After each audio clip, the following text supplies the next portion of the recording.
भारत में आ- आर्य भारत में मध्य एशिया से आए और आकर सप्त सिंधव देश में बसे।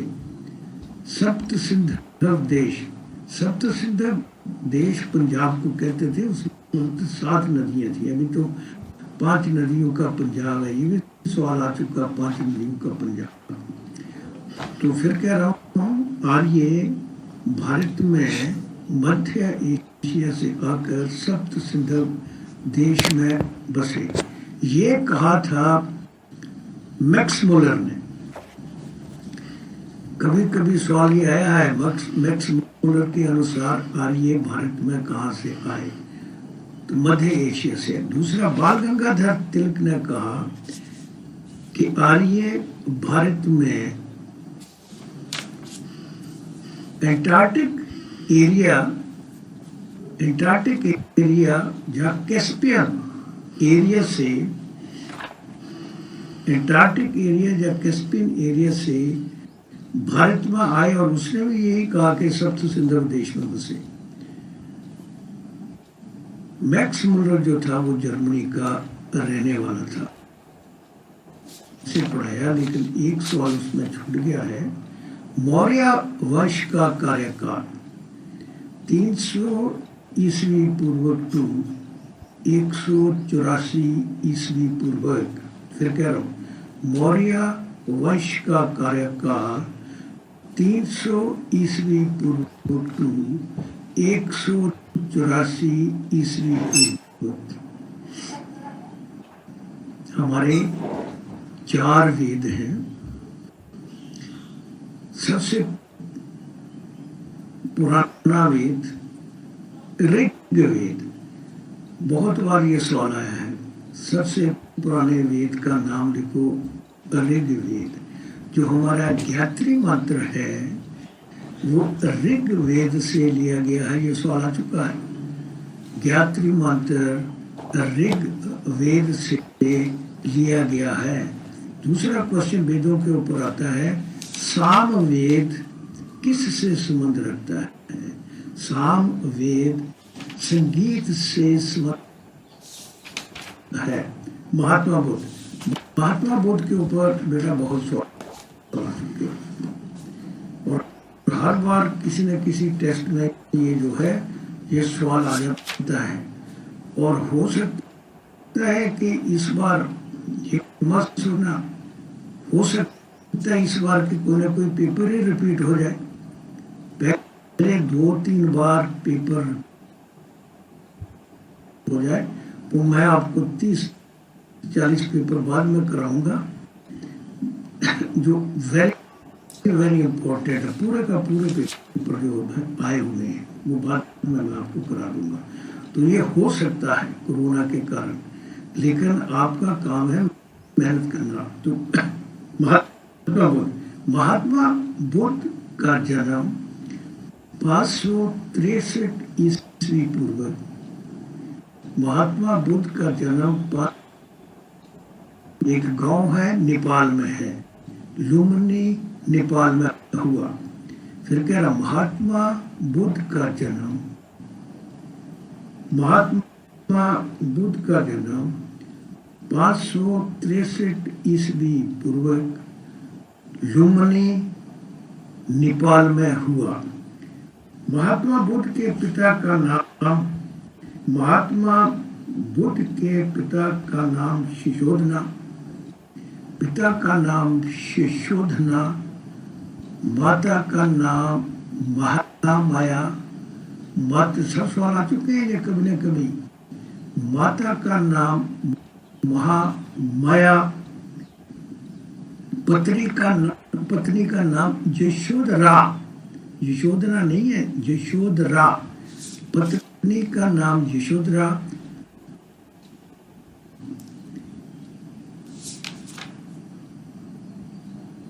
महात्मा बुद्ध को जो 3 क्वेश्चन बार बार आ रहे हैं वो इस प्रकार है। महात्मा बुद्ध को ज्ञान प्राप्त हुआ बुद्ध गया में, ज्ञान प्राप्त बुद्ध गया में। ज्ञान प्राप्त बुद्ध गया में। महात्मा बुद्ध ने अपना पहला उपदेश सारनाथ में दिया। महात्मा बुद्ध ने अपना पहला उपदेश सारनाथ में दिया। पहला क्वेश्चन तो ये आता है कि पहला उपदेश कहाँ दिया? सारनाथ में दिया। दूसरा क्वेश्चन आता है सारनाथ कहाँ है? उत्तर प्रदेश में। और तीसरा क्वेश्चन आता है जो पहला उपदेश दिया उसका नाम क्या है? धर्म चक्र परिवर्तन। धर्म चक्र परिवर्तन।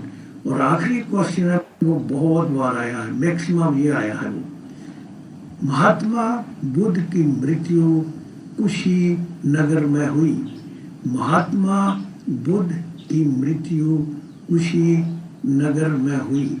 महात्मा बुद्ध के ऊपर जो दूसरे और सवाल आ चुके हैं वो इस प्रकार है। बुद्ध का अर्थ ज्ञान। बुद्ध का अर्थ ज्ञान। दूसरा क्वेश्चन, बुद्ध धर्म की धार्मिक पुस्तक त्रिपिटक का, बुद्ध धर्म का त्रिपिटक या त्रिपिटक। तो ये, और आखिरी सवाल जो है वो है महात्मा बुद्ध के बचपन का नाम सिद्धार्थ था। महात्मा बुद्ध के बचपन का नाम सिद्धार्थ था। बुद्ध के बाद आते महावीर। महावीर जो थे वो जैन धर्म के थे। जैन धर्म का सवाल बहुत बार आ चुका है। जैन धर्म का ऋषांब, जहाँ ऋषांबा भी कहते हैं, जैन धर्म का प्रथम तीर्थकर ऋषांब और जैन धर्म का 24वां तीर्थकर, जैन धर्म का 24वां तीर्थकर महावीर। महावीर को जैन धर्म का संस्थापक कहते हैं। महावीर को जैन धर्म का संस्थापक कहते हैं। जन्म, इनका जन्म 599 ईस्वी पूर्व कुंदाग्राम, किसी जगह कुंदाग्राम लिखा हुआ है, कुंदाग्राम, किसी जगह विशाली लिखा हुआ। विशाली में जो स्थान है कुंदाग्राम, तो दो क्वेश्चन दोनों तरफ से आया। कभी वो कुंदाग्राम लिख देता है और कभी लिख देता है 9 ईस्वी पूर्व हुआ। एक मृत्यु के बारे में बहुत बार आ चुका है। इनकी मृत्यु पावापुरी में हुई। मृत्यु पावापुरी में हुई। मृत्यु पावापुरी में हुई। महावीर ने कहा है, वो भी एक और सवाल आ चुका है इसके ऊपर, जियो और जीने दो। जियो और जीने दो। जियो और जीने दो। कुछ वंश हुए हैं, मैं सिर्फ ये जो वंश है उसमें सिर्फ वही क्वेश्चन कराऊंगा जो आपको बार बार आ चुके हैं। छोटे मोटे बहुत वंश है, लेकिन वही क्वेश्चन कराऊंगा जो उस वंश से आ चुका है। तो कभी कभी सवाल आता है कि मगध वंश का सबसे पुराना वंश ह्यांक नहीं है, महाजनपद जो है वह सबसे पुराना वंश है। उसके बाद में आता है हैरक वंश या ह्यांक वंश, जिसके बारे में मैंने विस्तार से करा दिया है। उसके बीच में आता है शिशुनाग वंश। शिशुनाग वंश के ऊपर अभी तक आपको कोई सवाल नहीं आया। नेक्स्ट आता है नंदवंश। नंदवंश के बारे में मैंने विस्तार से आपको नहीं पढ़ाया। आज वंश के 2 शासक हो चुके हैं। Number 1 Mahapadmananda, number 2 Dhanananda. महापद्मनंद के ऊपर सिर्फ एक ही सवाल आया है, ने 2 सवाल आ चुके हैं। नंद वंश का संस्थापक का नाम लिखो, महापद्मनंद। दूसरा क्वेश्चन इसके ऊपर आया है, फिर कह रहा हूं, नंद वंश का संस्थापक महापद्मनंद। क्षत्रियों का सर्वनाश किया, क्षत्रियों का नाश कर दिया महापद्मानंद ने। महापद्मानंद का बेटा धनानंद जो था वो नंद वंश का आखिरी शासक। और जब मैंने सिकंदर आपको पढ़ाया था उसमें सवाल आया हुआ है, जिस समय सिकंदर ने भारत पर आक्रमण किया उस समय मगध पर धनानंद का शासन था, धनानंद का शासन था। मौर्य वंश मैंने आपको डिटेल से चंद्रगुप्त मौर्य, अशोक, बिंदुसारा के बारे में बता दिया है। एक सवाल उसमें रह गया है, मौर्य वंश का कार्यकाल, ये सवाल आ चुका है 300 ईस्वी पूर्व टू 184 ईस्वी पूर्व। फिर कह रहा हूँ, मौर्य वंश का कार्यकाल 300 ईस्वी पूर्व टू 184 ईस्वी पूर्व। अभी मौर्य वंश का संस्थापक बृहद्रथ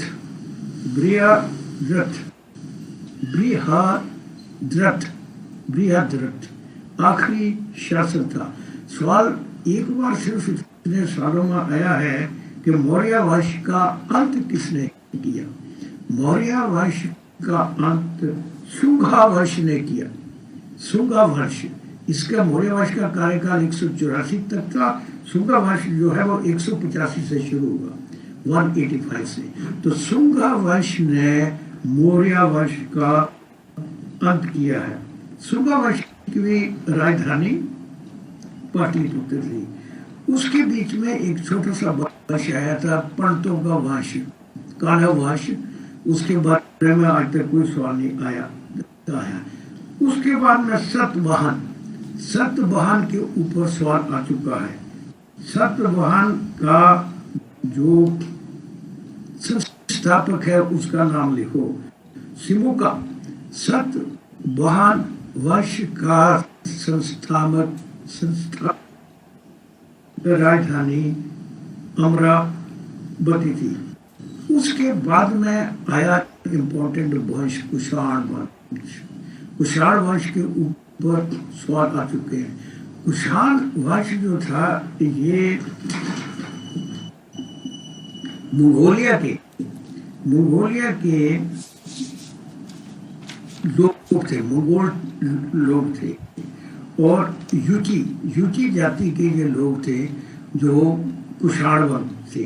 कुषाण वंश का जो इम्पोर्टेंट राजा है वो है कनिष्क।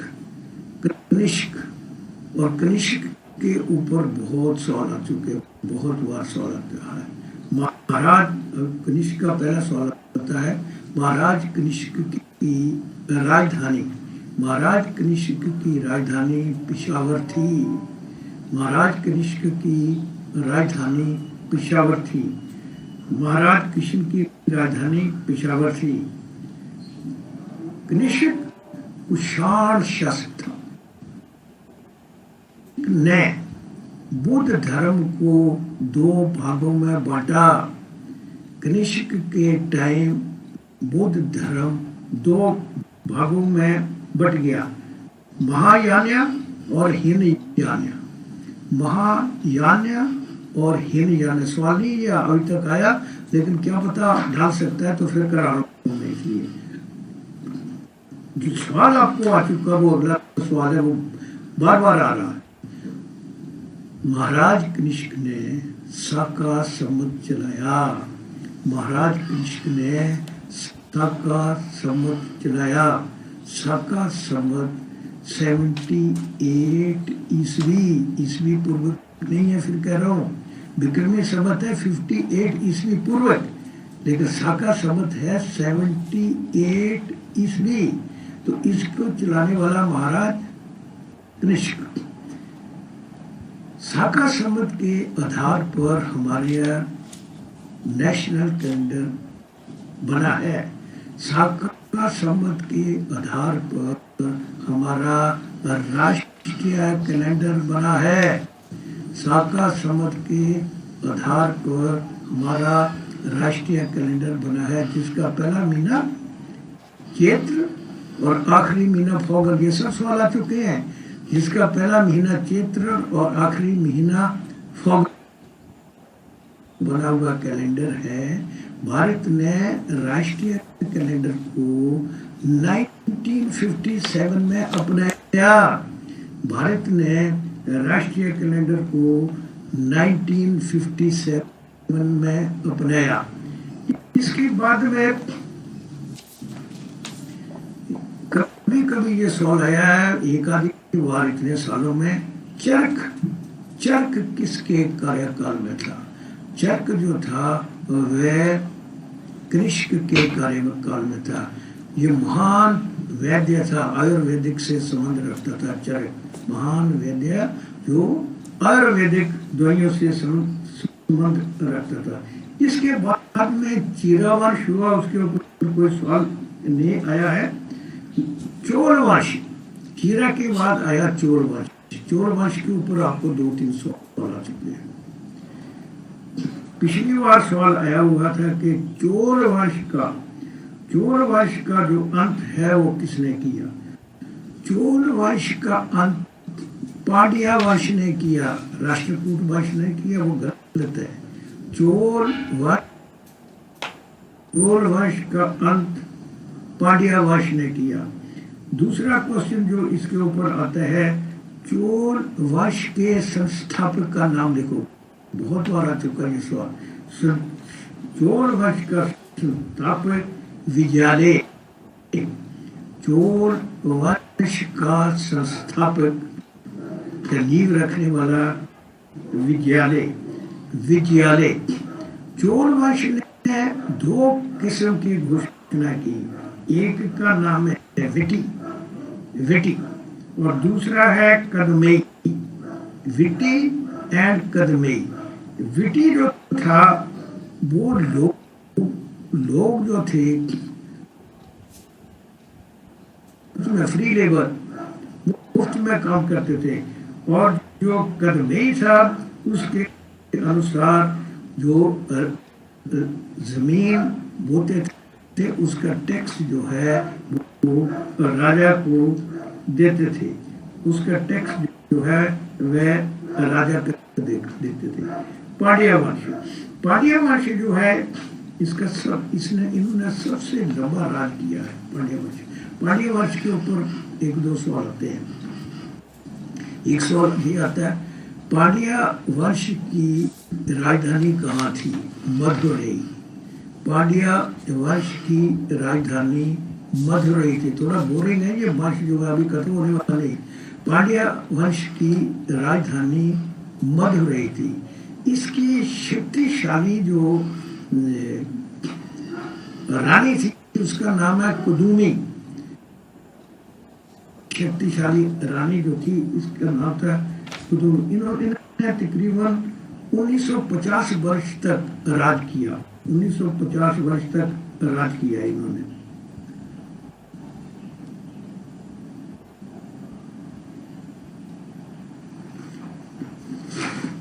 नेक्स्ट आता है राष्ट्रकूट वंश। राष्ट्रकूट वंश जो है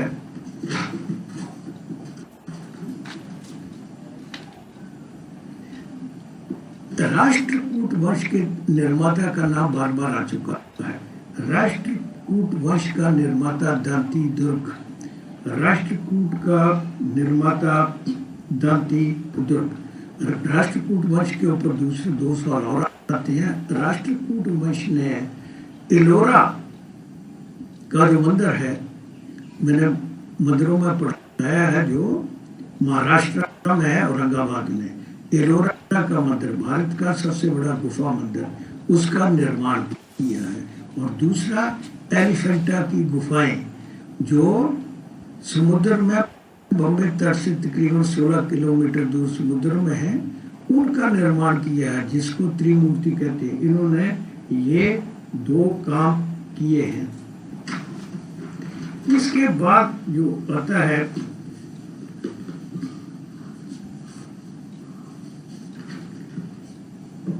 चंद्रगुप्त।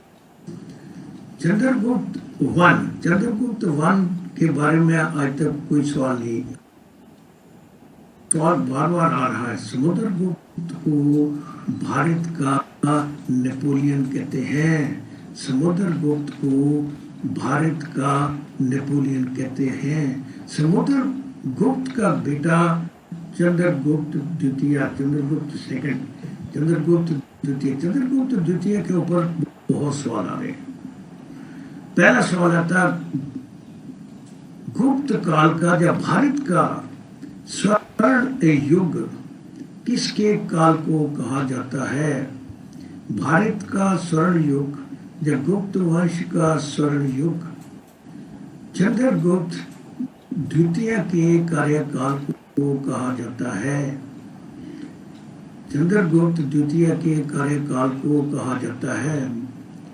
दूसरा क्वेश्चन, चंद्रगुप्त द्वितीय का नाम जो है विक्रमादित्य भी था। चंद्रगुप्त विक्रमादित्य, चंद्रगुप्त विक्रमादित्य, चंद्रगुप्त विक्रमादित्य। इसके दरबार में नवरत्न थे।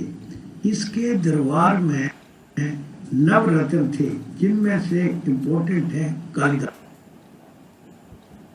कालिदास, अमर सिंह, धनवंतरी,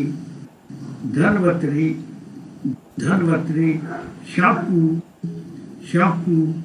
बेतुल, आर्यभट्ट जैसे महान व्यक्ति जो है इसके दरबार में थे।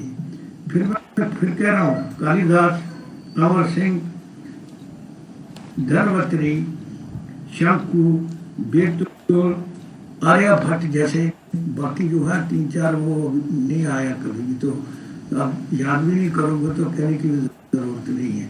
इसके दरबार में थे, इसलिए काफी ज्यादा विकास हुआ, इसलिए इस काल को स्वर्ण युग के नाम से कहा जाता है। नेक्स्ट क्वेश्चन जो है वो इसी के बारे में बहुत आ चुका है, फयान के बारे में। फयान एक चीनी यात्री था। फिर कह रहा हूँ, फयान एक चीनी यात्री था। फयान एक चीनी यात्री था। वह भारत याद करना पड़ेगा, 399 to 399 से 411 के बीच में भारत आया। सवाल सीधा आता है कि फयान किसके कार्यकाल में भारत में था? सीधा सवाल आता है, चंद्रगुप्त द्वितीय के कार्यकाल। दूसरा जो चीनी यात्री है, पहला चीनी यात्री हो भारत में आने वाला, दूसरा चीनी यात्री ह्यून सेंग। जब हर्षवर्धन मैं पढ़ाऊंगा तो फिर पढ़ा दूंगा, लेकिन इसी के साथ वो भी लिखो, ह्यून सेंग भी चीनी यात्री।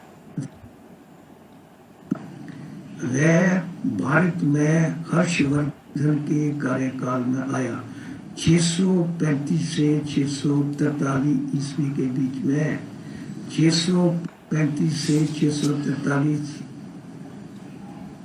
ईस्वी के बीच में इन दोनों को आप मिक्स करते हो। फिर क्या रखता हूँ, फयान चंद्रगुप्त द्वितीय या चंद्रगुप्त विक्रमादित्य के कार्यकाल में आया, लेकिन ह्यून सेंग हर्षवर्धन के कार्यकाल में आया। इसको हमेशा मिक्स करते हो, ये याद करना पड़ेगा। और ये बहुत बार सवाल आ चुका है, बहुत बार सवाल ये आ चुका है।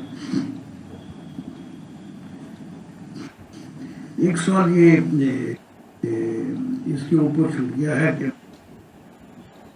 उनको कविराज के नाम से कहते थे, कविराज। समुद्रगुप्त को कविराज के नाम से भी जाना जाता था। हर्षवर्धन का सवाल आ चुका है, उसकी राजधानी कहाँ थी? हर्षवर्धन की राजधानी कनौज थी। फिर कह रहा हूं, मगध की राजधानी, जो मगध शासक थे उनकी राजधानी थी पाटलिपुत्र। पाटलिपुत्र को राजधानी बनाया उदयन ने। उसके बाद में बिंदुसारा तक पाटलिपुत्र राजधानी रही, लेकिन अशोक की राजधानी जो थी, अशोक ने अपनी राजधानी, मैं इसको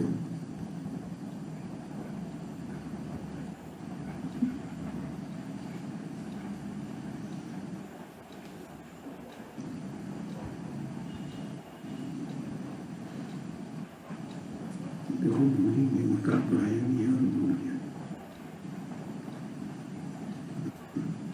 फिर बता दूंगा, हम याद आ जाएगा। अशो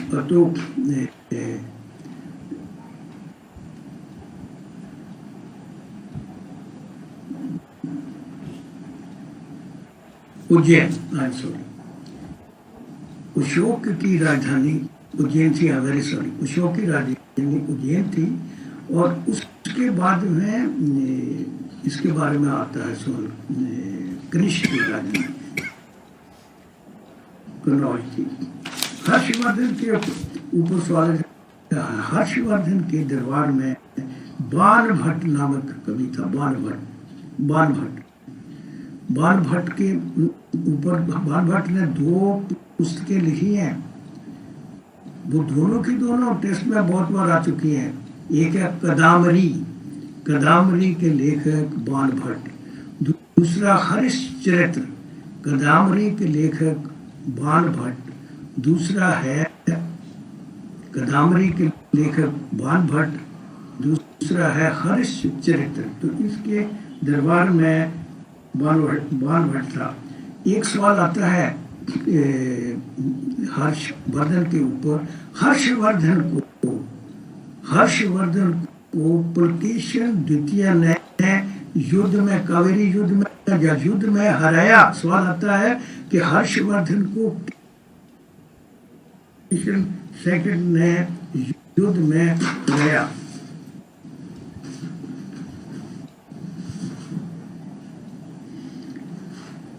next question very important, Bharat पर आक्रमण करने वाला पहला मुस्लिम। ये पूरी इंडियन हिस्ट्री खत्म हो गई है, मुस्लिम युग शुरू कर रहा हूँ मैं। भारत पर आक्रमण करने वाला पहला मुस्लिम अरब मोहम्मद बिन कासम। एक बार और एक इसी के संदर्भ में एक और दूसरा सवाल आता है, सबसे पहले भारत पर किन ने आक्रमण किया, मुगलों ने, मुस्लिमों ने या अरबों ने? तो भारत पर सबसे पहले अरबों ने आक्रमण किया। ये सवाल बहुत बार आ चुका है। और पीछे का सवाल मैं एक छोड़ गया हूँ, वंशों में आता है कि इनमें से सबसे पुराना वंश कौन सा है। ऐसे आता सवाल, इनमें सबसे पुराना वंश कौन सा है? मौर्य वंश, गुप्त वंश और वर्धन वंश। तो इनमें सबसे पुराना वंश जो है मौर्य वंश है। मौर्य वंश, गुप्त वंश, वर्धन वंश। अगर सबसे पुराना वंश है तो मैं आपको बता दिया कौन सा पुराना वंश। अगर उसके पीछे हैरक लगा दे तो हैरक वंश बन जाएगा। लेकिन क्वेश्चन को देखो और उसके बाद में उसका आंसर देखो। तो ये क्वेश्चन ऐसे आया हुआ कि लड़के सोचते हैं कि मौर्य वंश सबसे पुराना वंश है, वो गलत है। वंश, गुप्त वंश और वर्धन वंश। तो ये मोहम्मद बिन कासिम के बारे में कह रहा था। मोहम्मद बिन कासिम पहला मुस्लिम अरब भारत पर आक्रमण करने वाला। उसके बाद में भारत पर आक्रमण करने वाला आया है महमूद गजनवी। महमूद गजनवी ने भारत पर 17 आक्रमण किए। महमूद गजनवी ने भारत पर 17 आक्रमण किए, 17 बार। महमूद गजनवी एक लुटेरा था, सवाल आ चुका है। वह भारत में मुस्लिम शासन स्थापित करने के लिए नहीं आया। महमूद गजनवी भारत में मुस्लिम शासक स्थापित करने के लिए नहीं आया, लूटमार करने के लिए आया। तो उसने क्या लूटा? सबसे पहले सोमनाथ का मंदिर। सोमनाथ का मंदिर, सोमनाथ जो है वो गुजरात में है, सोमनाथ का मंदिर जो है वो गुजरात में है। इसको 1025 में लूटा। महमूद गजनवी ने सोमनाथ के मंदिर को 1025 में लूटा और 1026 में उसे बर्बाद कर दिया। 1026 में उसे बर्बाद कर दिया महमूद गजनवी ने। उसके बाद मार लूट कर ये वापस चला गया। इसके बाद आया मोहम्मद गौरी। मोहम्मद गौरी के ऊपर बहुत सवाल थे। पहला सवाल आया हुआ है, मोहम्मद गौरी कहाँ का रहने वाला था? मोहम्मद गौरी अफगानिस्तान का रहने वाला था। मोहम्मद गौरी अफगानिस्तान का रहने वाला था। मोहम्मद गौरी जो है उसमें आगे मैं बताता हूँ कि उसने 2 युद्ध लड़े हैं। तराई का पहला युद्ध और तराई का पहला युद्ध 1191, मोहम्मद गौरी वर्सेस पृथ्वीराज चौहान। तराई का पहला युद्ध 1191, मोहम्मद गौरी वर्सेस पृथ्वीराज चौहान। लेकिन दूसरा युद्ध बार बार आया है, बहुत बार आ चुका है। तराई का दूसरा युद्ध 1192, तराई का दूसरा युद्ध 1192, मोहम्मद गौरी वर्सेस पृथ्वीराज चौहान। मोहम्मद गौरी वर्सेस पृथ्वीराज चौहान। तराई हरियाणा का, तराई जो है वो हरियाणा में है। तराई हरियाणा में है। ये सवाल आपका है, तराई कहाँ है? हरियाणा में है। तो 1192 इस युद्ध में मोहम्मद गौरी की जीत और पृथ्वीराज चौहान की हार। 1191 के युद्ध में पृथ्वीराज चौहान की जीत और मोहम्मद गौरी की हार। ये भाग गया। उसके बाद फिर दोबारा आया, दोबारा आकर तो उसने 1192 में आक्रमण किया। तो 1192 के युद्ध में मोहम्मद गौरी की जीत और पृथ्वीराज चौहान की हार। पृथ्वीराज चौहान के ऊपर एक ही सवाल आ चुका है। पृथ्वीराज चौहान दिल्ली का आखिरी राजपूत शासक, दिल्ली का आखिरी राजपूत शासक पृथ्वीराज चौहान। पृथ्वीराज चौहान दिल्ली का आखिरी राजपूत शासक। तो इस युद्ध का रिजल्ट क्या हुआ? इस युद्ध के बाद मोहम्मद गौरी ने, इस युद्ध के बाद मोहम्मद गौरी ने भारत में मुस्लिम राज का निर्माण किया। तराई के दूसरा युद्ध 1192 के बाद मोहम्मद गौरी ने भारत में मुस्लिम राज का निर्माता कहते हैं।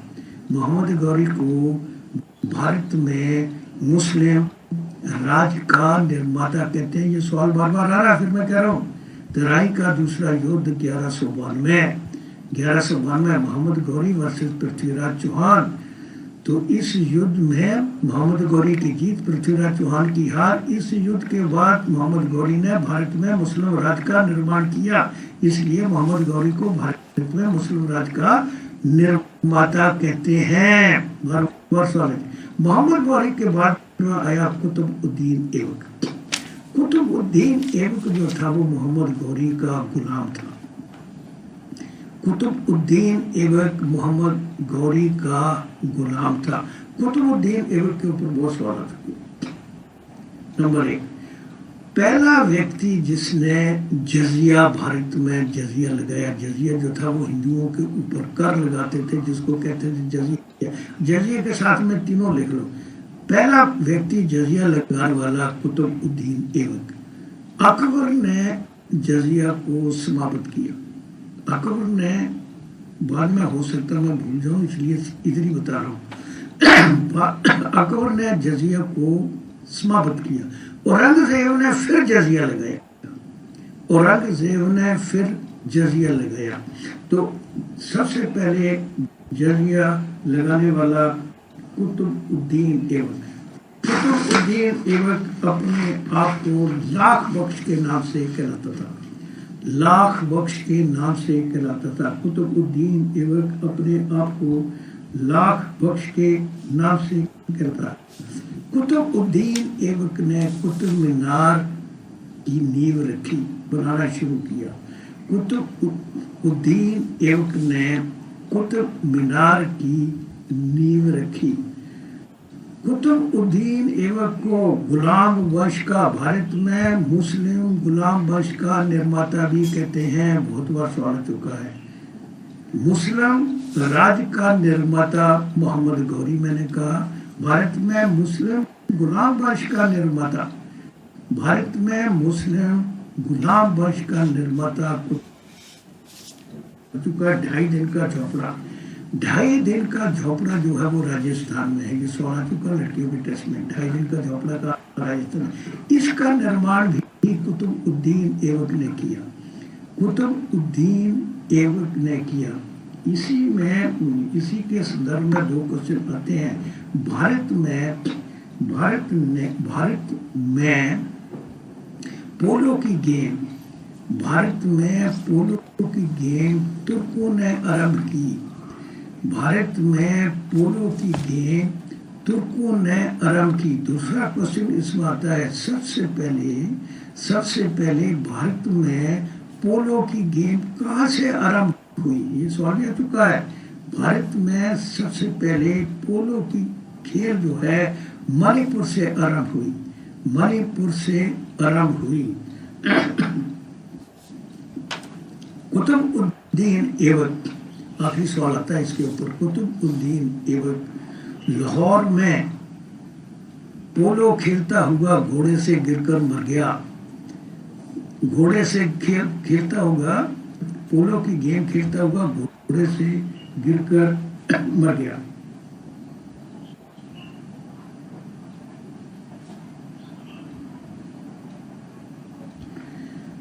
कुतुबुद्दीन ऐबक के बाद आता है इल्तुतमिश।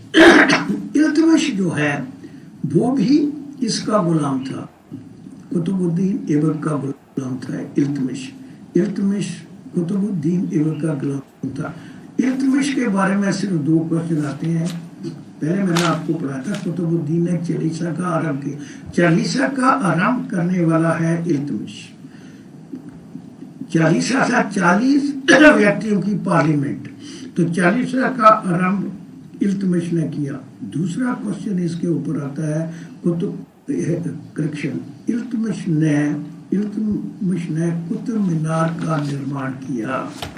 इल्तुतमिश ने कुतुब मीनार का निर्माण किया। और कोई क्वेश्चन इसके ऊपर नहीं आया। उसके बाद इल्तुतमिश के बाद जो है इल्तुतमिश की बेटी रजिया सुल्तान। रजिया सुल्तान के ऊपर एक ही क्वेश्चन अभी तक आपको आया। पहली भारत मुस्लिम शासिका रजिया सुल्तान, पहली मुस्लिम शासिका रजिया सुल्तान। बहुत बार ये सवाल खिलजी वंश का इम्पोर्टेंट है अलाउद्दीन खिलजी। जिस तरह ब्रिटिश में लॉर्ड डलहौजी के ऊपर सवाल आते हैं, उसी प्रकार अलाउद्दीन खिलजी के ऊपर सवाल आते हैं मोहम्मदन हिस्ट्री के अंदर। अलाउद्दीन खिलजी ने क्या किया? नंबर 1, स्थायी सेना का गठन, स्थायी सेना का गठन। नंबर 2, घोड़ों को दागने की प्रथा आरंभ की, घोड़ों को दागने की प्रथा आरंभ की। नंबर 3, सैनिकों का हुलिया लेना आरंभ किया। नंबर 3, सैनिकों का हुलिया लेना आरंभ किया। नंबर 3, सैनिकों का हुलिया लेना आरंभ किया, सैनिकों का हुलिया लेना आरंभ किया। नंबर 4, वेरी इंपॉर्टेंट, नाप तोल और मार्केट के रेट निर्धारित किए। ये सवाल बहुत बार आ चुका है। नाप तोल तथा मार्केट के रेट निर्धारित किए। राशन कार्ड सिस्टम भी इसी ने चलाया। मार्केट के रेट निर्धारित किए और राशन कार्ड सिस्टम बहुत बार क्वेश्चन आ रहा है ये अलाउद्दीन खिलजी ने किया। हौस खास बनाने वाला जो है वो है अलाउद्दीन खिलजी। हौस खास मलिक काफूर जो था वो इसका जनरल था। मलिक काफूर जो था वह अलाउद्दीन खिलजी का जनरल था। ये सवाल आ चुका है। फिर मैं कहता हूँ अलाउद्दीन खिलजी के ऊपर सवाल जरूर आता है अगर मुस्लिम पीरियड में आना हो। ज्यादा से ज्यादा बार जो सवाल आया है नाप तोल तथा मार्केट के रेट में। अमीर खुसरो के ऊपर भी सवाल आ जाता है। अमीर खुसरो ने सितार और तबले का आविष्कार किया। अमीर खुसरो ने सितार और तबले का आविष्कार किया। उसके बाद आता है बेटा लोधी वंश। लोधी वंश में पहला सवाल आता है लोधी वंश के संस्थापक का नाम लिखो। बहलोल लोधी बहुत बार सवाल आ चुका है। लोधी वंश का संस्थापक बहलोल लोधी। बहलोल लोधी के ऊपर उसके बाद में कोई खास सवाल नहीं आता। ये तीन शासक हुए बहलोल लोधी, सिकंदर लोधी और इब्राहिम लोधी। सिकंदर लोधी के ऊपर दो सवाल आ चुके हैं। सिकंदर लोधी नंबर 1, सिकंदर लोधी ने आगरा का निर्माण किया। बहुत बार सवाल आ चुका है। सिकंदर लोधी ने आगरा का निर्माण किया। आगरा सिटी का निर्माण करने वाला सिकंदर लोधी आगरा का निर्माण किया। दूसरा, इसने गजे सिकंदरी का निर्माण किया। गजे सिकंदरी भूमि को, जमीन को मापने का यंत्र, गज जिसे कहते हैं, तो इस नाम रखा उसका। गजे सिकंदरी का आविष्कार किया। तीसरा, इसके बाद में आया तीसरा जो शासक था वो था इब्राहिम लोधी। इब्राहिम लोधी जो था वो लोधी वंश का आखिरी शासक। मुगलों ने लोधी वंश का अंत किया। अगला आता है क्वेश्चन जो आपको आ जाएगा, वो आता है तुगलक वंश के दो शासक हुए हैं, फिरोज शाह तुगलक और मोहम्मद बिन तुगलक।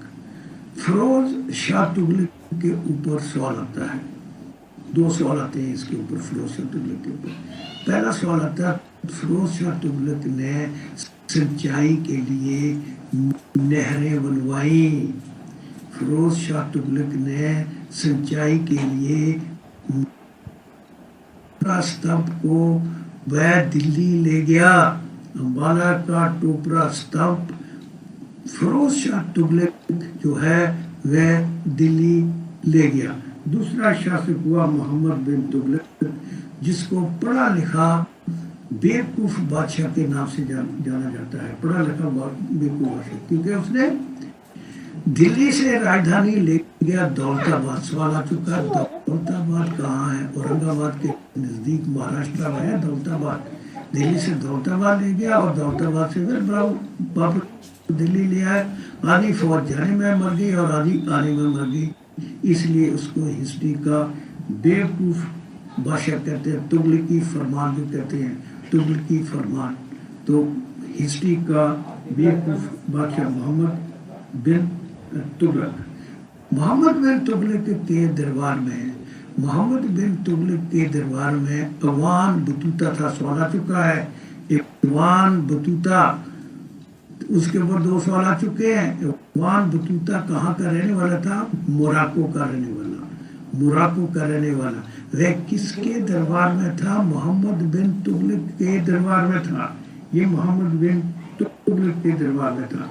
इसके अंदर एक क्वेश्चन में पीछे छोड़ गया हूँ। बलबन, गयासुद्दीन बलबन के ऊपर सवाल।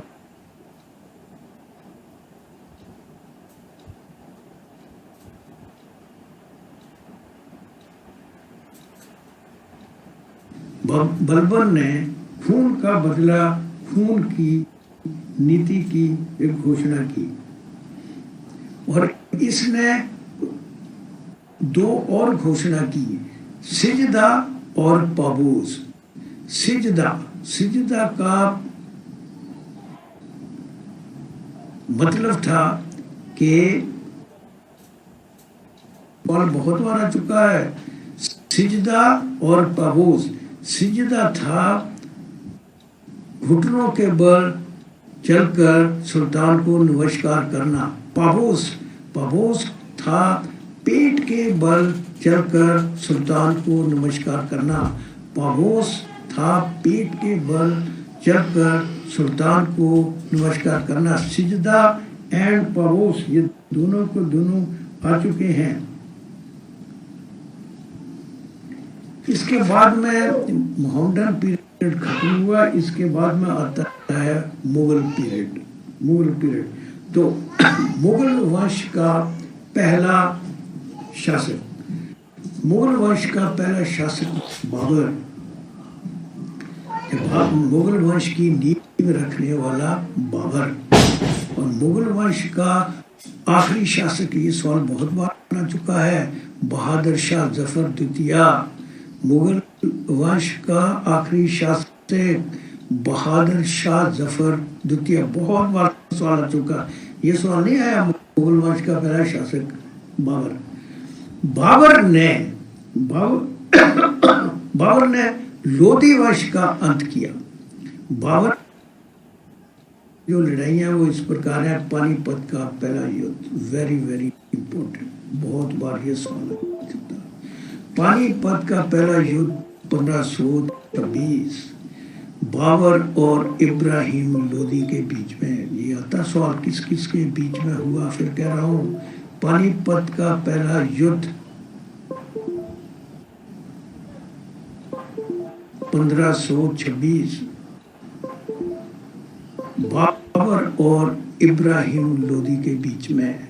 बाबर की जीत और इब्राहिम लोदी की हार। इस युद्ध के बाद बाबर ने भारत में मुगलिया राज का निर्माण किया। इस युद्ध के बाद, यानी पानीपत के युद्ध के बाद, बाबर ने भारत में मुगलिया राज का निर्माण किया। बेटा पानीपत का युद्ध बहुत बार आ चुका। पानीपत के युद्ध में पहली बार तोफ खाने का इस्तेमाल हुआ। ये सवाल एक बार आया है। का इस्तेमाल किया गया, अटली का इस्तेमाल हुआ।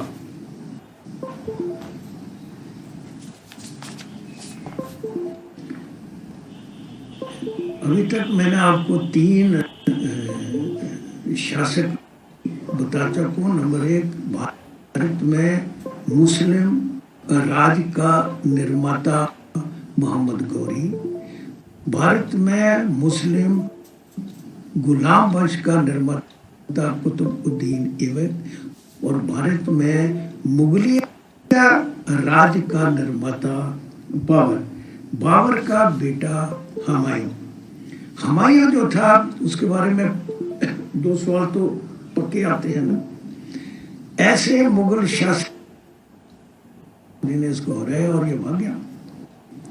चौसा का युद्ध वो अभी कराता हूँ थोड़ी देर में। तो बाबर एक ऐसा शासक, मुगल शासक जिसने 2 बार शासन किया। दूसरा क्वेश्चन आता है, ऐसे शासक का नाम लिखो जो सीढ़ियों से गिरकर मर गया हो।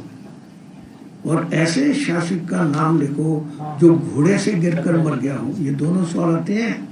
ऐसे शासक का नाम लिखो जो घोड़े से गिरकर मर रहा हो। वो था कुतुबुद्दीन ऐबक, जो मैंने आपको पढ़ाया। लाहौर में पोलो की गेम खेलता हुआ घोड़े से गिरकर मर गया। और हुमायूं दिल्ली में सीढ़ियों से, तो हुमायूं का सिर्फ इम्पोर्टेंट एक ही है कि चौसा का युद्ध शेरशाह सूरी और हुमायूं के बीच में 1539। चौसा का युद्ध हुमायूं वर्सेस शेरशाह सूरी। शेरशाह सूरी की जीत, हुमायूं की हार, उसके बाद में हुमायूं भाग गया था। हुमायूं के बाद में पहला बीच में ले लेता हूँ मैं शेरशाह सूरी। शेरशाह सूरी के ऊपर सवाल आते हैं। शेरशाह सूरी ने जीटी रोड का निर्माण किया। ग्रैंड ट्रंक रोड भारत की सबसे लंबी रोड उस वक्त बनी थी, कोलकाता टू पेशावर, अभी है अमृतसर तक। जीटी रोड को शेरशाह सूरी मार्ग भी कहते हैं। जीटी रोड को शेरशाह सूरी मार्ग भी कहते हैं, शेरशाह सूरी मार्ग। तो उसने जीटी रोड का निर्माण किया। दूसरा इंपॉर्टेंट क्वेश्चन जो बार बार आ रहा है, शेरशाह सूरी ने रुपया नामक सिक्का चलाया।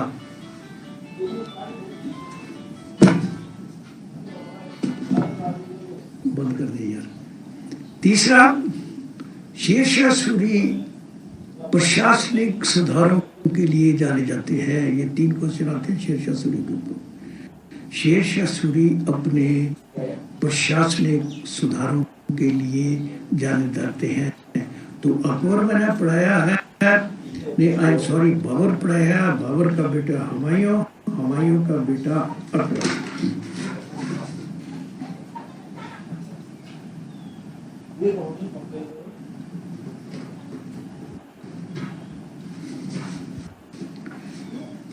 अकबर के ऊपर काफी सवाल आते हैं। अकबर नंबर 1, अकबर ने दीने इलाही नामक एक नया धर्म शुरू किया। काका ये सवाल बहुत बार आ चुका। अकबर ने एक नया धर्म आरंभ किया जिसका नाम था दीने इलाही।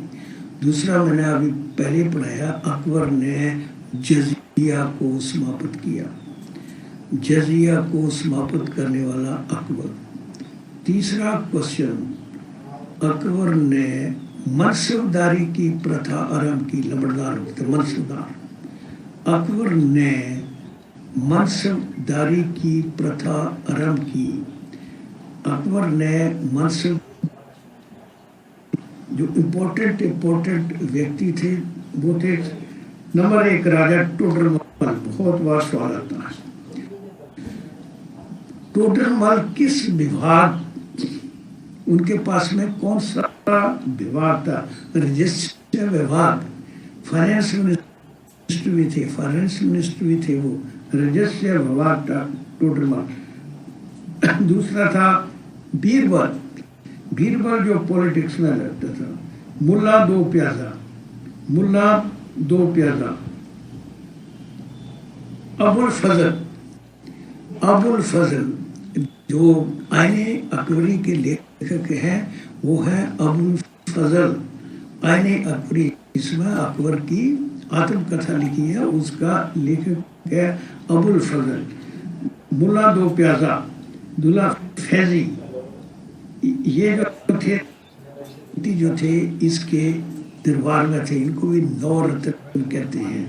अकबर के दरबार में भी नवरत्न थे, लेकिन जो आपको बार टेस्ट में आ रहा है वो आ रहा है अबुल फजल, और दूसरा आता है राजा टोडरमल बहुत बार आ चुका है। ये दोनों क्वेश्चन बहुत बार आ चुके हैं। इन जो 6-7 व्यक्ति हैं उनके बीच में। इसके सबसे इम्पोर्टेंट है इसके राज की हल्दी घाटी का युद्ध। हल्दी घाटी का युद्ध 1576 1576 बहुत बार सवाल आ चुका है। जैसे पानीपत का पहला युद्ध आता है उसी प्रकार ये आता है। हल्दी घाटी का युद्ध और अकबर के बीच में हुआ। बस खत्म हो गया टाइम के बारे में। अकबर ने हल्दी घाटी का युद्ध 1576 1576 ये युद्ध अकबर और महाराणा प्रताप के बीच में हुआ। अकबर की जीत, महाराणा प्रताप की हार। पहला तो डायरेक्ट क्वेश्चन आता है हल्दी घाटी का युद्ध कब हुआ, सीधा क्वेश्चन।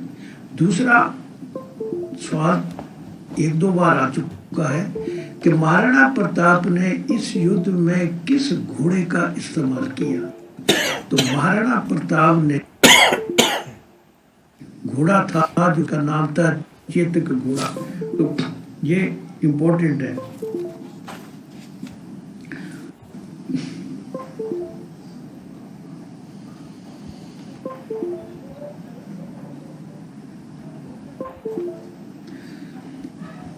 अकबर ने क्या क्या बनाया, ये भी सवाल आ चुका है। नंबर 1, बुलंद दरवाजा। बुलंद दरवाजा जो है वह भारत का और विश्व का सबसे ऊंचा दरवाजा, भारत और विश्व का सबसे ऊंचा दरवाजा।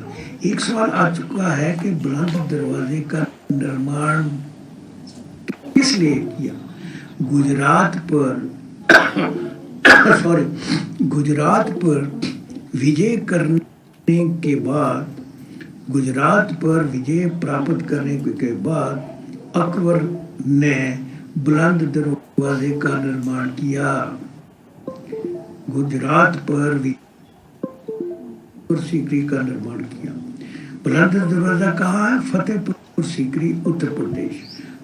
फतेहपुर सीकरी का निर्माण किया, फतेहपुर सीकरी का निर्माण किया। पंचमहल का निर्माण किया, वो भी फतेहपुर सीकरी में। पंचमहल, अबादत खाना का भी इसने निर्माण किया। तो अबादत खाना, पंचमहल, बुलंद दरवाजा, फतेहपुर सीकरी। फिर कह रहा फतेहपुर सीकरी, पंचमहल, बुलंद दरवाजा और इबादत खाना। ये इम्पोर्टेंट है, बहुत बार सवाल आ चुके हैं ये। और इसने जो राजधानी है आगरा से दिल्ली में लाई। अकबर ने राजधानी आगरा से दिल्ली में, जहांगीर के ऊपर जो सवाल आ चुके हैं वो इस प्रकार हैं। जहांगीर के दरबार में न्याय की घंटी थी, ये सवाल आ चुका। न्याय की घंटी किसके दरबार में लगी हुई थी? न्याय की घंटी जहांगीर के दरबार में थी। दूसरा क्वेश्चन आता है, ऐसे 2 मुगल शासकों के नाम लिखो। ऐसे 2 मुगल शासकों के नाम लिखो जिन्होंने, मुगल शासकों के नाम लिखो जिन्होंने अपनी आत्मकथा लिखी है। बाबर और जहांगीर। बाबर ने लिखी है तुझके बाबरी और जहांगीर ने लिखी है तुझके जहांगीरी। फिर कह रहा हूँ ऐसे, ये ऐसे 2 शासक थे जिन्होंने अपनी आत्मकथा लिखी है, बाबर और जहांगीर।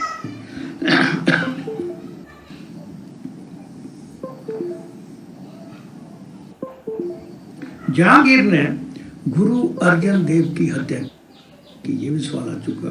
जहांगीर ने गुरु अर्जन देव की हत्या की। तीसरा क्वेश्चन वेरी इंपॉर्टेंट, जिस वक्त मैं भी आपको बताया था, हो सकता आपने लिखा था, नहीं लिखा होगा। अंग्रेजों ने पहली फैक्ट्री सूरत में जहांगीर के कार्यकाल में लगाई। अंग्रेजों ने पहली फैक्ट्री सूरत में जहांगीर के कार्यकाल में लगाई। पहली फैक्ट्री सूरत जो है वह गुजरात में है, पहली फैक्ट्री इन्होंने उधर लगाई। इसके दरबार में कैप्टन हाकिंस और थॉमस राव थे, 2 britisher, captain Hawkins, Thomas Rao. तीसरा पित्रे वैले, वो इटालियन थे। ये सवाल आ चुके हैं। कैप्टन हाकिंस किसके दरबार में था? जहांगीर। थॉमस राव किसके दरबार में था? जहांगीर। पित्रे वैले कहाँ का रहने वाला था और किसके दरबार में था? जहांगीर के दरबार में। इटली का रहने वाला वो व्यक्ति था। मुगल चित्रकारी जो थी वो चरम पर जहांगीर के समय में थी। जहांगीर के समय में चित्रकारी जो थी, मुगल चित्रकारी वे चरम पर थी। उनके कार्यकाल को मुगल वंश का स्वर्ण युग के नाम से जाना जाता है। शाहजहां के कार्यकाल को मुगल वंश का स्वर्ण युग के नाम से जाना जाता है। शाहजहां ने क्या क्या किया? ताजमहल का निर्माण किया। ताजमहल का निर्माता जामा मस्जिद, लाल किला, जामा मस्जिद, ताजमहल, जामा मस्जिद, लाल किला, मोती मस्जिद। मोती मस्जिद आगरा की, दिल्ली की नहीं, दिल्ली की मोती मस्जिद का निर्माण औरंगजेब ने किया है। इसके बाद में औरंगजेब पढ़ाऊंगा। तो आगरा की मोती मस्जिद और शालीमार बाग जो है वो लाहौर का, जम्मू एंड कश्मीर का नहीं, उसका वही है औरंगजेब। तो शालीमार बाग का निर्माण किया। फिर मैं कह रहा हूँ ये सवाल आ रहे हैं। ताजमहल का निर्माण करने वाला शाहजहां, लाल किला शाहजहां, जामा मस्जिद शाहजहां, आगरे की मोती मस्जिद और शालीमार बाग लाहौर का, तो इनका निर्माण किया। शाहजहां का एक कभी कभी सवाल था, जैसे मैंने मलिक काफूर पढ़ाया पहले, मलिक काफूर जनरल था अलाउद्दीन खिलजी का, ये सवाल आ चुका किसका जनरल था। दूसरा सवाल आता है कभी कभी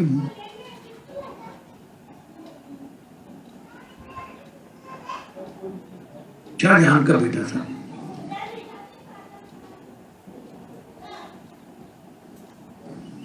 ये सवाल सिर्फ इतना आता कि दाराशिकोह किसका पुत्र था और कहाँ उसने राज किया।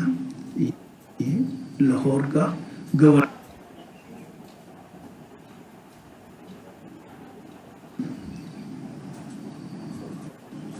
औरंगजेब, जैसे मैंने पढ़ाया है, औरंगजेब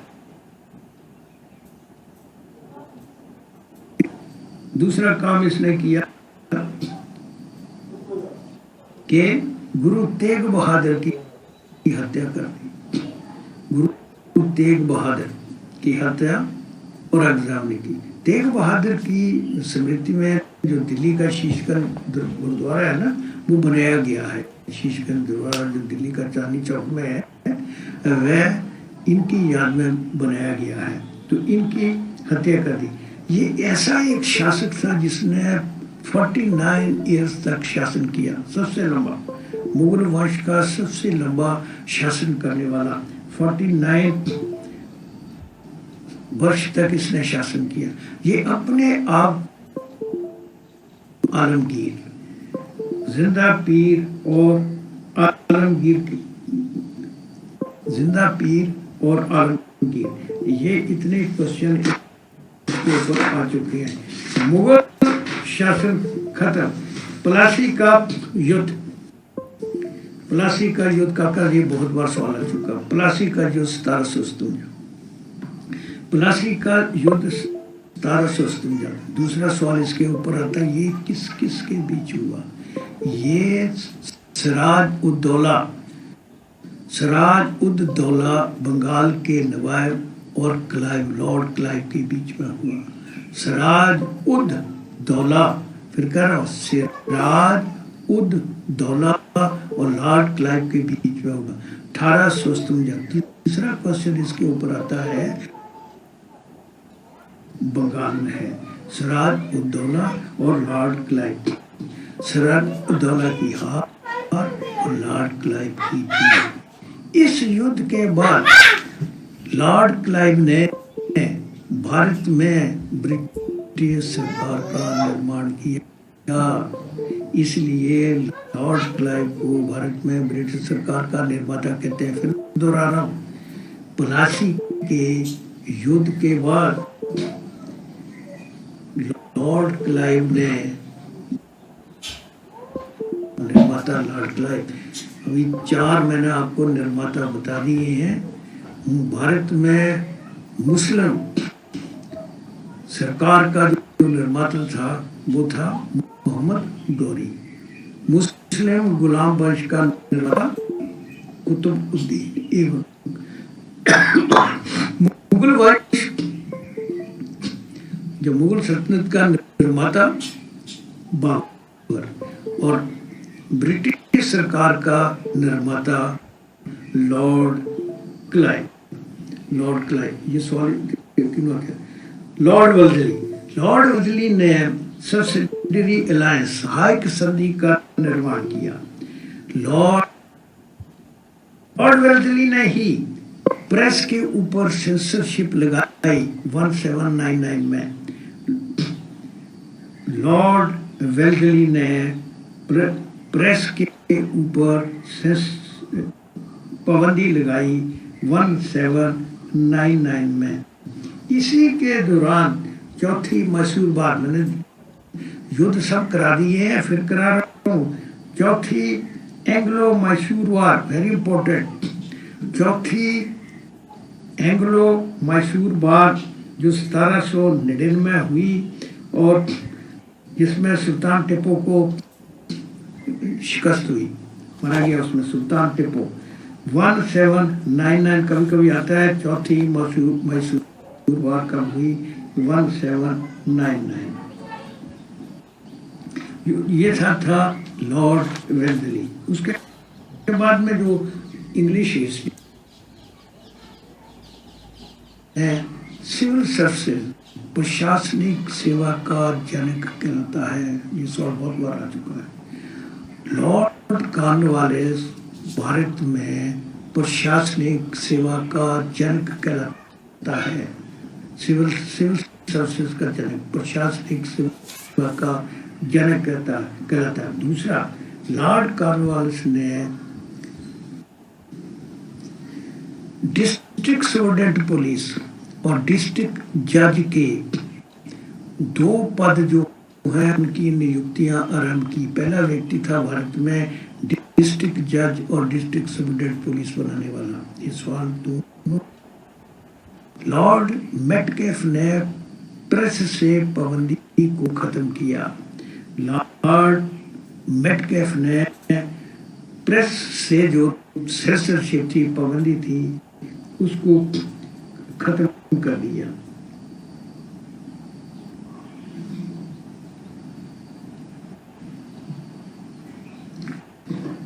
लॉर्ड डलहौजी, जैसे मैंने कहा कि ब्रिटिश पीरियड का जो लॉर्ड डलहौजी वेरी इंपॉर्टेंट है, और मुस्लिम पीरियड का अलाउद्दीन खिलजी। एक आधा सवाल इनके बारे में टप किया जाता है। लॉर्ड डलहौजी के ऊपर जो सवाल आ चुके हैं वो इस प्रकार हैं। नंबर 1, हड़प की नीति। लॉर्ड डलहौजी ने हड़प की नीति आरंभ की। काका बहुत बार सवाल आ चुका, हड़प की नीति किसने आरंभ की? लॉर्ड डलहौजी ने। हड़प की नीति थी, जो राजा होते थे अगर उनकी संतान नहीं। दूसरा सवाल इसके ऊपर आ चुका, हड़प की नीति के ऊपर। पहला राज्य कौन सा था जो अंग्रेजों ने हड़प किया? पहला राज्य कौन सा था जो अंग्रेजों ने हड़प किया? सतारा पूना के नजदीक है। सतारा पहला राज्य था जो अंग्रेजों ने हड़प किया। दूसरा वेरी इंपॉर्टेंट, लॉर्ड डलहौजी ने भारत में पहली रेल चलाई। इसका जनक लॉर्ड डलहौजी। पहली रेल जो है वह 1853 बॉम्बे टू थाने, बहुत बार सवाल आ चुका है। भारत में पहली रेलगाड़ी 1853 बॉम्बे टू थाने, इसी के साथ में लिख लो, कभी फिर मैं भूल भी सकता हूँ। पहली भारत की, उस दिन पढ़ाया था जब इंग्लिश हिस्ट्री आगे वाली 1910 से ऊपर पढ़ा रहा था। भारत में पहली बिजली की गाड़ी 1925 बॉम्बे टू कुर्ला, ये बॉम्बे टू थाने हैं। पहली गाड़ी बॉम्बे टू थाने 1853, और बिजली की गाड़ी 1925 बॉम्बे टू कुर्ला। इसको आप मिक्स करते हैं, जब मैं भी क्वेश्चन डालता हूँ तो उल्टा उल्टा लिखते हो ये क्वेश्चन बहुत बार आ चुका है। तीसरा, लॉर्ड डलहौजी ने टिकट, सबसे पहले टिकट जो स्टैंप्स हैं वो जारी किए, जो लेटर के ऊपर स्टैंप लगता है, चिट्ठियों के ऊपर। लॉर्ड डलहौजी ने पहली बार तार जो है कोलकाता से आगरा तक बिछाई और तार भेजने की सुविधा आरंभ की। लॉर्ड डलहौजी ने तार भेजने की सुविधा आरंभ की। भारत में तार जो है 15 जुलाई 2013 से बंद है। फिर मैं कह रहा हूँ, भारत में तार जो है 15 जुलाई 2013 से बंद हो गई है। अभी आप तार नहीं भेज सकते हैं। तो लॉर्ड डलहौजी ने विधवा को दोबारा शादी करने का ऑर्डर दिए। लॉर्ड डलहौजी ने विधवा को दोबारा शादी करने के फरमान जारी किया। नेक्स्ट क्वेश्चन बहुत बार आ चुका है। लॉर्ड डलहौजी ने गर्मियों की राजधानी शिमला बनाई। लॉर्ड डलहौजी ने गर्मियों की राजधानी शिमला बनाई। लॉर्ड डलहौजी ने गर्मियों की राजधानी शिमला बनाई। वुड डिस्पैच आता है, इसके एक बार, इतने सालों में सिर्फ एक बार सवाल आया कि वुड डिस्पैच के बारे में। डिस्पैच किस से संबंध रखता है? वुड डिस्पैच शिक्षा से संबंध रखता है और ये लॉर्ड डलहौजी ने जारी किया। वुड डिस्पैच सवाल आता है, किसके द्वारा ये जारी हुआ? लॉर्ड डलहौजी के द्वारा। दूसरा सवाल आता है कि ये वुड डिस्पैच किससे संबंध रखता है? शिक्षा से संबंध रखता है। वुड डिस्पैच जो है शिक्षा से संबंध रखता है। आखिर लॉर्ड डलहौजी ने पहला इंजीनियरिंग कॉलेज रुड़की में खोला। लॉर्ड डलहौजी ने पहला इंजीनियरिंग कॉलेज रुड़की में खोला। रुड़की उत्तराखंड में है, उत्तर प्रदेश में नहीं है। रुड़की उत्तराखंड में है, उत्तर प्रदेश में नहीं है। नेक्स्ट जो इम्पोर्टेंट है वो है लॉर्ड विलियम बेंटिंग। सवाल विलियम बेंटिंग के ऊपर सवाल बहुत आता है, बहुत बार। भारत के पहले governor general lord William Bentinck.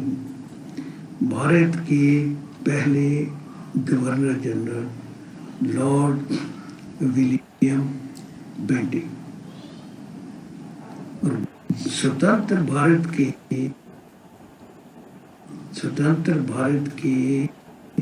पहले गवर्नर जनरल लॉर्ड माउंटबेटन। स्वतंत्र भारत के पहले भारतीय गवर्नर जनरल, स्वतंत्र भारत के पहले भारतीय गवर्नर जनरल सी राजगोपालाचारी।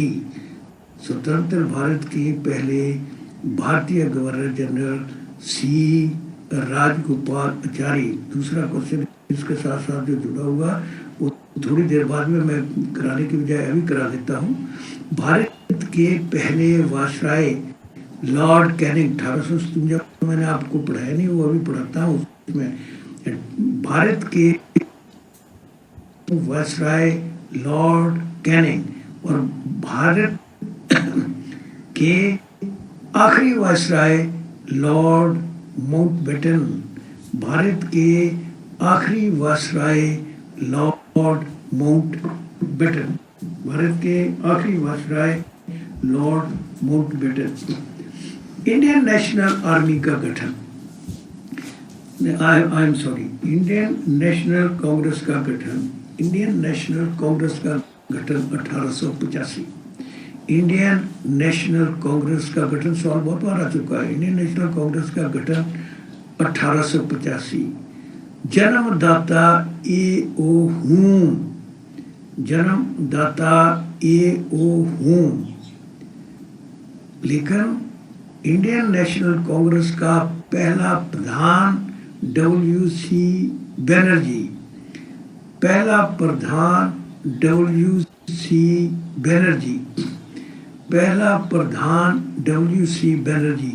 पहली महिला अध्यक्षा एनी बसंत, पहली महिला अध्यक्षा एनी बसंत, पहली महिला अध्यक्षा एनी बसंत।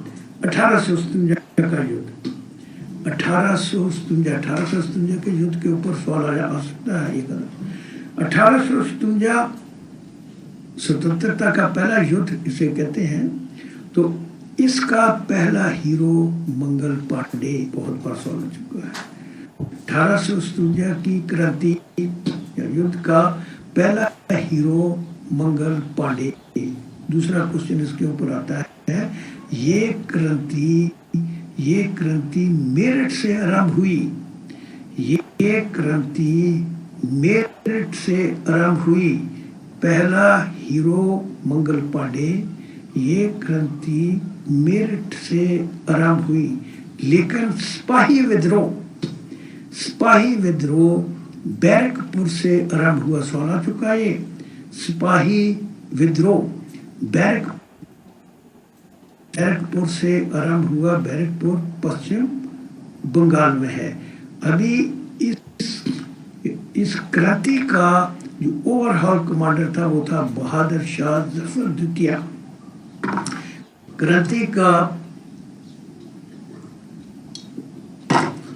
Overall commander Bahadur Shah Zafar. इसमें सवाल आता है, कौन सी सेना का कौन कमांडर था? झांसी की सेनाओं की कमांडर लक्ष्मीबाई झांसी। लक्ष्मीबाई झांसी जो थी वो झांसी की सेना की कमांडर थी। उनके घोड़े का नाम पवन था, उनके घोड़े का नाम पवन था। दूसरा क्वेश्चन जो बार बार आ रहा वो ये है, कानपुर की फोर्सेस का कमांडर, कानपुर की सेना का कमांडर नाना फडणवीस का। ये सवाल बार बार आ रहा, नाना फडणवीस। और उसका जो नाना फडणवीस और तात्या टोपे घटकर बस 100 के आसपास रह गए हैं, 125 से भागे हैं। और ये सवाल आ जाएंगे, रोएंगे। तो आपकी मर्जी है।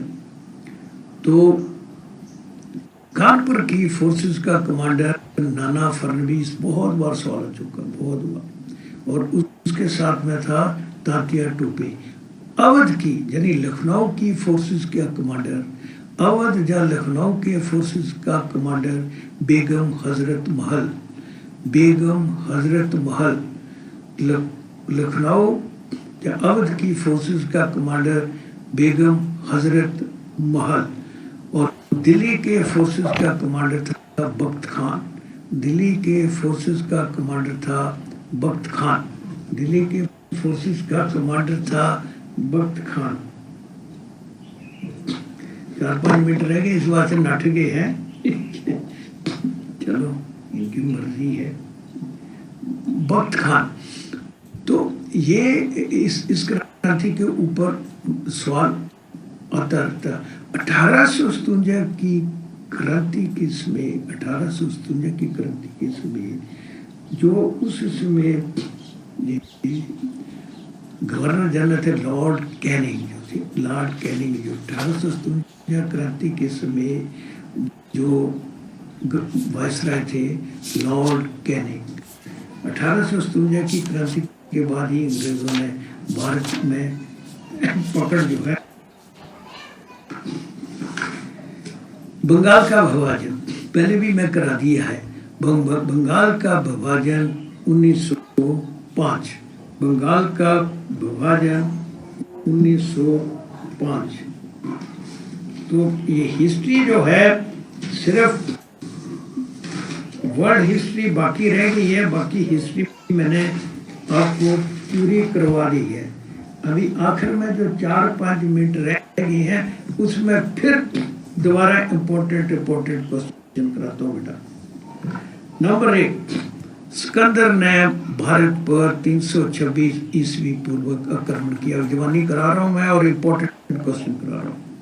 सिकंदर ने भारत पर 326 ईस्वी पूर्व आक्रमण किया। क्वेश्चन नंबर 2, सिकंदर पहला यूरोपियन भारत पर आक्रमण करने वाला। सिकंदर पहला यूरोपियन भारत पर आक्रमण करने वाला। आर्य भारत में मध्य एशिया से आए। आर्य भारत में मध्य एशिया से आए। सबसे पुराना वेद Rigveda.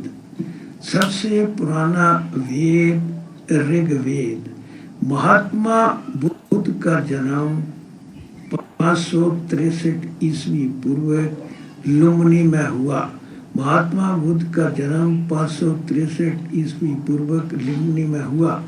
3 question very important. Mahatma Buddha को ज्ञान प्राप्त बुद्ध गया में हुआ। महात्मा बुद्ध को ज्ञान प्राप्त बुद्ध गया में हुआ।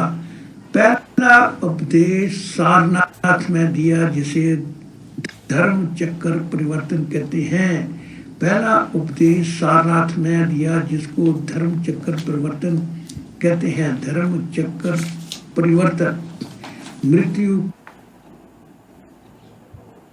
संस्थापक बुद्ध, जैसे बुद्ध धर्म के संस्थापक, जैन धर्म के संस्थापक महावीर।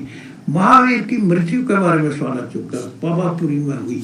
महावीर की मृत्यु पावापुरी में हुई।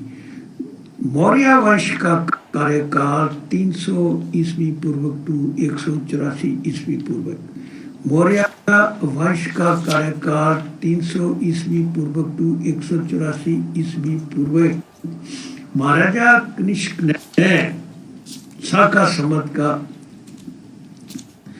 संवत को चलाया। शाका संवत 78 ईस्वी, विक्रमी संवत 58 ईस्वी पूर्व।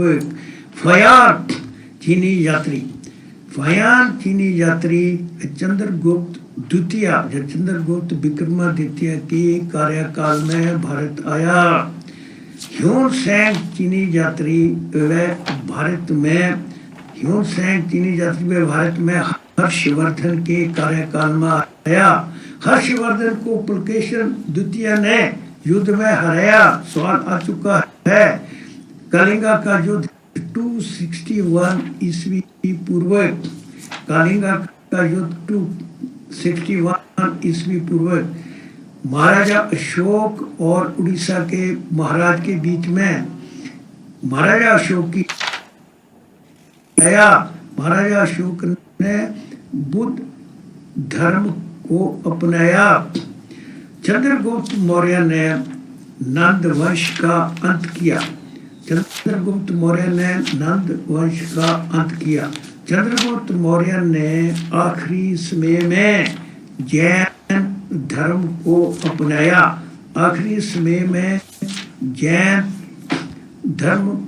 अपनाया। सिंधु घाटी की सत्ता हड़प्पा की खोज दयाराम सानी ने 1921 में की। हड़प्पा की खोज दयाराम सानी ने 1921 में की। मोहेंजोदारो की खोज आर.डी. बनर्जी ने 1922 में की। मोहेंजोदारो की खोज आर.डी. बनर्जी ने 1922 में की। सिंधु घाटी के लोगों का व्यवसाय जो था वो व्यापार था, कृषि नहीं था, व्यापार था। मोहेंजोदारो से विशाल स्नान गृह, पशुपति की मोहर और कांस की नृत्य पाई गई।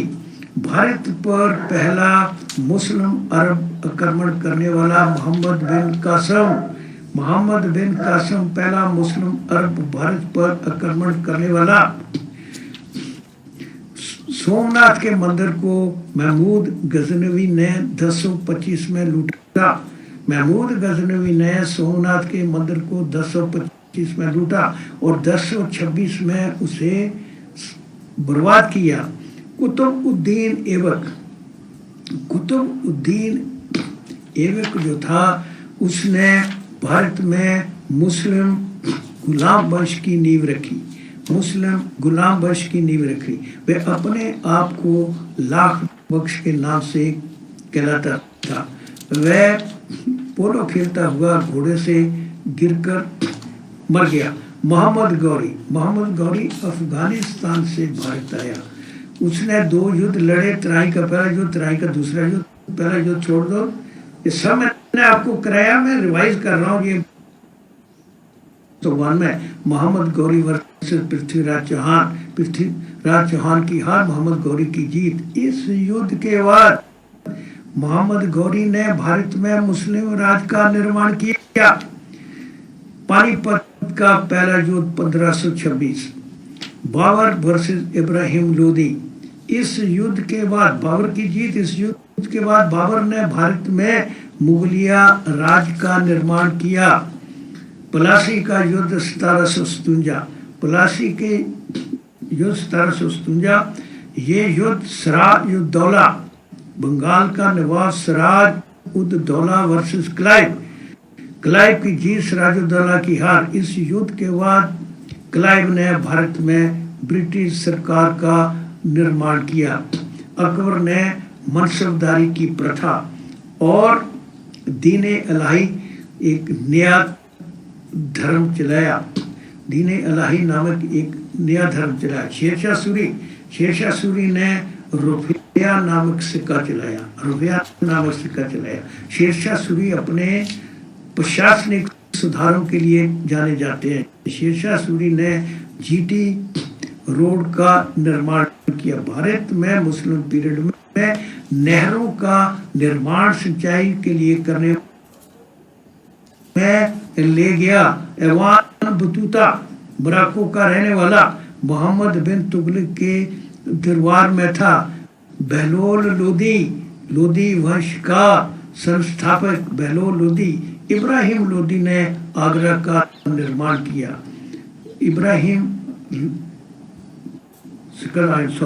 सिकंदर लोदी ने आगरा का निर्माण किया।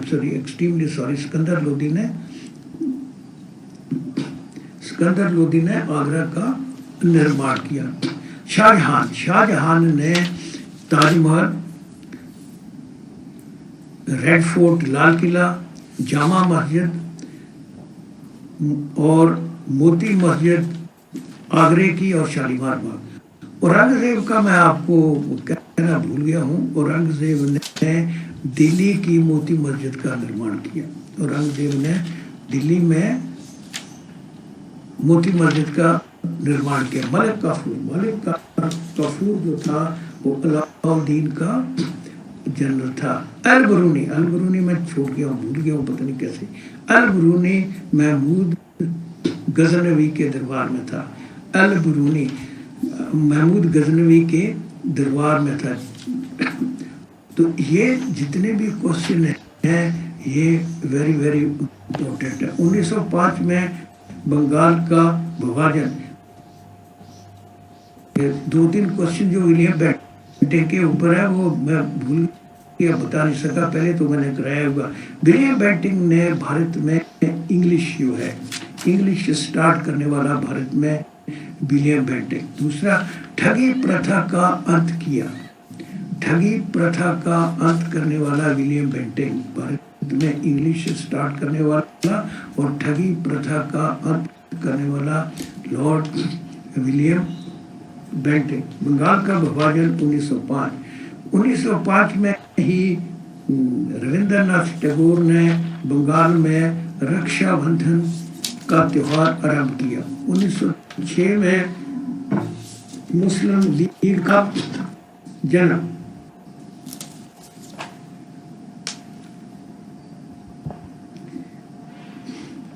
ये तो 7-6 हो गए यार। हैं? भाई बस करें अभी बहुत कम हो गए हैं। Okay, thank you. कल भी जो है वो